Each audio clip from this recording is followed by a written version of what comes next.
Hello student, इस video में मैं लेकर आई हूँ सवय जो रसखान के द्वारा लिखा गया है का पार्ट 2। पार्ट 1 में मैं 2 सवय का भावार्थ पहला और दूसरा का बता दी हूँ। मैं तीसरे सवय का भावार्थ बताने जा रही हूँ, आप ध्यान से सुनेंगे।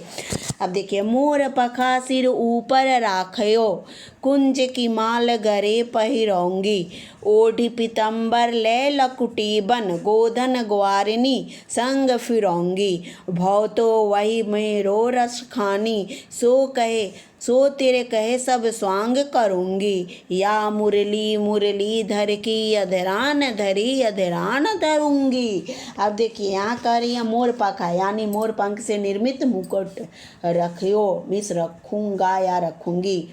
कुंज, कुंज मिस क्या होता है? एक विशेष प्रकार के मोती के रूप का दाना दाना।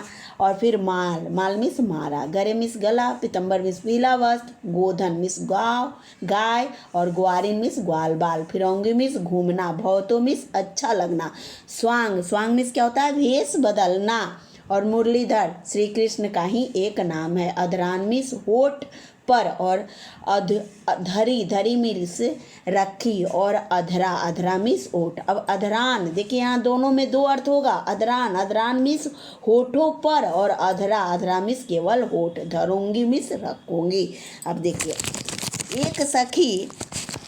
एक सखी एक गोपी से कहती है, तुम कृष्ण के जैसा सारा रूप धारण करो। तो कृष्ण के मोर पंखी मुकुट को अपने सिर पे रखो और उन्हीं की भांति कुंजों के दाना से बनी हुई माला पहनो, पीले वस्त्र पहनकर तथा हाथ में लाठी लेकर ग्वाल बालों और गायों के साथ क्या करो? जंगल जंगल घूमो। तो गोपी क्या कहती है? गोपी कहती कि हे सखी, माधुरी से पूर्ण कृष्ण की सभी रूप मुझे इतने अच्छे लगते हैं कि तुम जो कहोगी मैं कृष्ण के सारे रूप धारण करने के लिए तैयार हूँ और मुझे धारण करने में मैं तुम्हें प्रसन्न करूँगी धारण करके।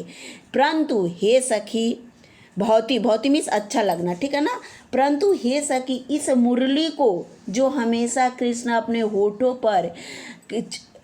पर चढ़ी इठलाती रहती है, मैं अपने होठों पर नहीं रखूँगी। क्यों? क्योंकि वह मुरली मुझे कृष्ण से दूर ले जाती है, इसलिए मैं इसे हाथ नहीं लगाऊंगी। अब यहाँ मुरली के प्रति गोपी की सखी की क्या कौन सी भावना व्यक्त हुई है? तो ईर्ष्या की भावना, शौक की भावना प्रकट हुई है। क्यों? क्योंकि इसके छिपे हुए अर्थ को बता रही हूँ। क्यों? क्योंकि जब कृष्ण मुरली बजाने लग जाते हैं तो गोपियों को भूल जाते हैं और कृष्ण मुरली की तान की सूद बूद में मुरली बजाने में खो जाते हैं। इसलिए गोपियों को कृष्ण की मुरली से क्या है? ईर्ष्या है। अब आइए यहाँ चौथे सवय में। अब देखिए, काननी दे अंगुरी रहीबो, जब ही मुरली धुनि मंद बजाए हैं, मोहनी तानन सो रस खानी, अटा चढ़ी गोधन गहे तो गहे, टेरी कहो सिगरी ब्रज ग्वालिनी, कलही कोहू कितनो समुझ हैं, माई रे वा मुख की मुस्कानी, सम्हारी न जय न जय हैं। अब देखिए, कान, निन्नी मिस कानों में, दय मिस देकर, अंगुरी मिस अंगुली, रहीबो मिस रहेंगे या रहूंगी, और जब ही मिस जब भी, धुनी मिस धुन, मंद मिस धीमा, बजह मिस बजाएंगे, तानन मिस तानों से। अब अटा मिस की कहाँ के लिए कहा गया? तो अटारी, महल की अटारी या महल। गोधन, गोधन मिस गाय का क्या है? एक लोकगीत है। टेरी मिस नहीं लोग कहता क्या टेरते रहते हो, पुकारना। सिगरे मिस पूरे, सभी या संपूर्ण। कलही मिस कल, को मिस कोई, माई मिस माता के लिए प्रयोग हुआ है। समरी न जाइए मिस संभालना जाना या संभालना पाना। अब देखिए, इसका भावार्थ सुनिए। कवि कहते हैं कि गोपी के प्रेम का यह रूप भी अत्यंत विचित्र है। क्यों विचित्र है?